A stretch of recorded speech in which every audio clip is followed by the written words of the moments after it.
En el 2018, el Perú se ubicó en el puesto 105 del índice de percepción de la corrupción elaborado por Transparencia Internacional, habiendo descendido 9 posiciones respecto al año anterior.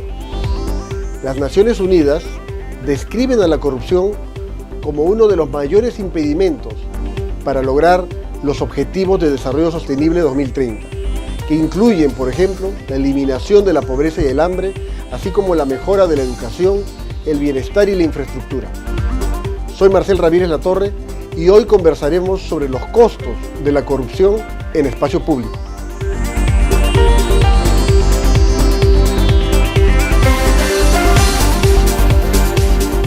De acuerdo al Latinobarómetro, para el 19% de encuestados en el Perú, la corrupción es el problema más importante del país después de la delincuencia. Asimismo, para los peruanos, son los parlamentarios y los jueces los personajes que más participan de actos de corrupción. En ese sentido, aparte de las implicancias éticas o legales de estos delitos, el costo económico de la corrupción va mucho más allá de las pérdidas de recursos del Tesoro Público. Para empezar, la corrupción incrementa los costos de hacer negocios. Según el Fondo Monetario Internacional, un país con problemas de corrupción podría incrementar en 5% su inversión privada, fortaleciendo el marco institucional que protege a los inversionistas de dichas prácticas. Los sobornos y las negociaciones prolongadas para negociarlos agregan costos a una transacción.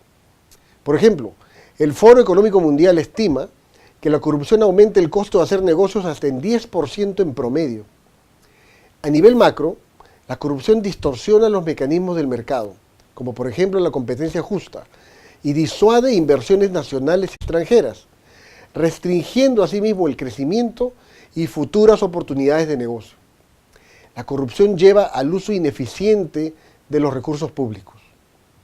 Como resultado de la corrupción, las inversiones no se asignan a sectores y programas que presentan una mejor relación calidad-precio, o donde las prioridades son las más altas, sino a donde se ofrecen mejores perspectivas de enriquecimiento personal. Los recursos entran en grandes proyectos o en adquisiciones en contra de sectores como educación y salud, afectando incluso la calidad de los proyectos que se realizan. El impacto significativo de la corrupción en la desigualdad del ingreso y el efecto negativo de la corrupción en el crecimiento de los ingresos de los más pobres de un país también se ha demostrado empíricamente. Finalmente, la corrupción corroe la confianza pública, socava el Estado de Derecho y en última instancia deslegitima al Estado, por lo tanto, la base misma de la democracia. Si los servicios públicos básicos no se prestan a los ciudadanos debido a la corrupción, el Estado eventualmente pierde su credibilidad y legitimidad.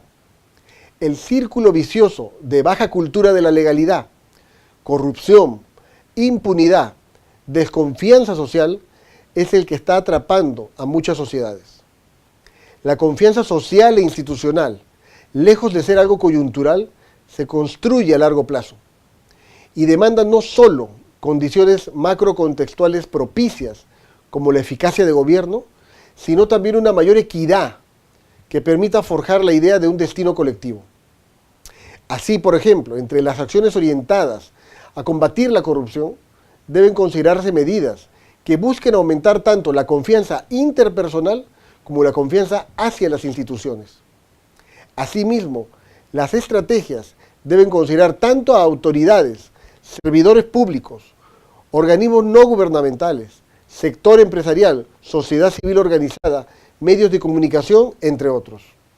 En conjunto, se debe contribuir a crear el debido sentido de urgencia y de problema, cuya solución definitiva no se debe postergar más. Por ello, se trata de fortalecer el concepto de ciudadanía e introducir una función de control social, por la que los ciudadanos debemos comprender los costos efectivos de la corrupción y así asumir un rol activo en su observación y denuncia.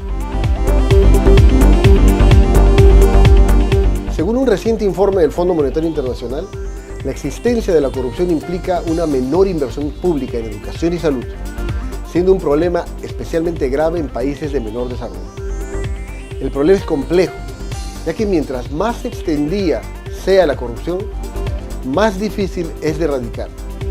Pero su reducción permitiría a gobiernos de países como el Perú recaudar aproximadamente un 3% más de ingresos fiscales respecto al PBI. Espero sus comentarios y no olviden de seguirnos en Facebook, Twitter y YouTube. Soy Marcel Ramírez Latorre y nos vemos en un próximo programa de Espacio Público.